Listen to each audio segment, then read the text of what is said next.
Sikuraku dalam langkah, kadang tak setia kepadamu, namun cinta dalam jiwa hanyalah padamu.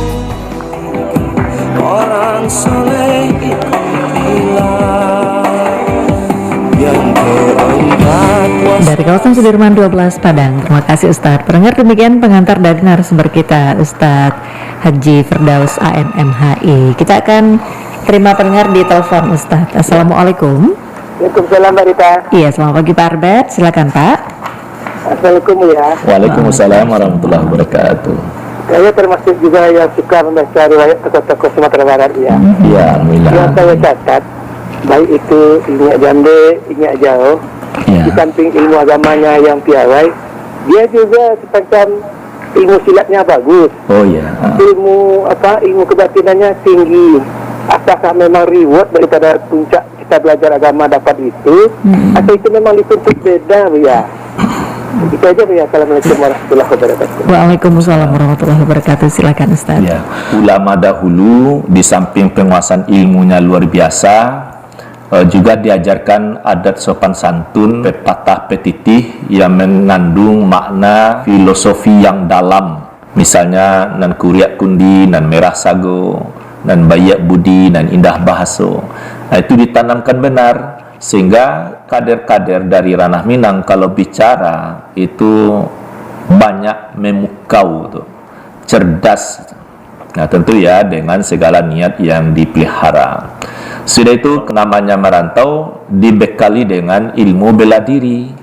Bagaimana langkah nanampe agile berbagai-bagailah ketangkasan.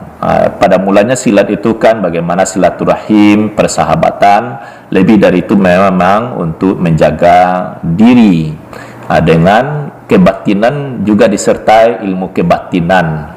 Saya tidak bisa masuk dalam hal ini, tapi lihatlah bagaimana mahirnya bermain pisau, tidak ada sedikit pun luka tuh ya. Soal kebatinan saya angkat tangan dulu.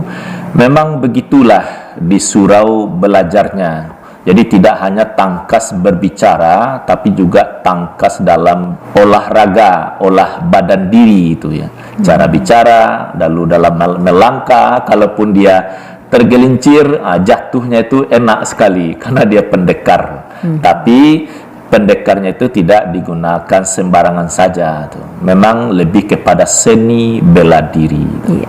Kita untuk Pak Arbet, kita ke Pak Mijal di Talawi Sahu untuk Ustadz. Menyapu dengan tangan sesudah sholat lalu diusapkan ke muka, apakah termasuk sunnah Nabi, Ustadz? Nah, ini mungkin di penghujung kebersamaan kita juga. Itu sekaligus kesimpulan perbincangan. Baik, kalau dibaca saya memang menemukan, tapi saya tidak fokus soal kedalaman itu. Ternyata iya, dengan mengusap kepada wajah itu adalah suatu kebiasaan yang dipandang bagus saja, tidak pula sampai kepada bid'ah, tidak pula itu suatu kewajiban. Sebab ya fokusnya wajah ini pikiran untuk dengan zikir salat, lalu sesudah salam melengong ke kanan dan ke kiri kan sambil baca Assalamualaikum warahmatullahi wabarakatuh, begitu juga ke kiri, lalu diusap wajah ini. Itu terasa senang sekali, senang, tangan bersih, sehingga kalau wajah ini diusap itu adalah semacam apa ya, bagus untuk menghadirkan oksigen di pori-pori. Kan kalau badan ini kalau sudah dipijat, diurut, itu akan senang. Jadi tidak ada salahnya, tapi bukan pula suatu keharusan. Misalnya diusap lagi pakai kacamata, nanti diusapnya bagaimana? Mungkin sekedar pipi aja atau dibuka kacamata. Jadi usap itu tidak masuk ajaran dari bahagian salat. Saya kira itu hanya suatu kebiasaan saja. Selama itu tidak janggal dan dipandang tidak suatu kewajiban, maka itu sah-sah saja. Silakan kesimpulan perbincangan kita Ustaz. Baik, pendengar yang berbahagia, mengenal ulama ini itu adalah suatu hal yang sangat asik sekali. Bagaimana pendidikan dia masa dahulu, dia tidak serta-merta menjadi ulama, ternyata memang ditempa oleh lingkungan, kondisi situasi masa itu.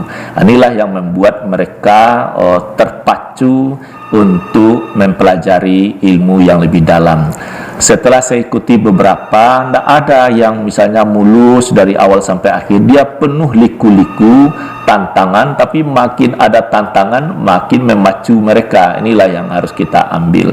Saya kira itu pendengar, apapun perjuangan kita, jangan beranggapan semua akan mulus jalannya, mulus begitu saja. Pasti ada jalan mendaki, menurun, bahkan ada yang berlubang. Yang penting berhati-hati saja, kapan harus direm, kapan harus melaju, itu harus dipelajari. Yang penting kita menuju ilmu, insya Allah Allah mudahkan kepada hambanya yang bersungguh-sungguh untuk mendapatkan ilmu pengetahuan. Baik, terima kasih Ustadz sudah hadir di studio.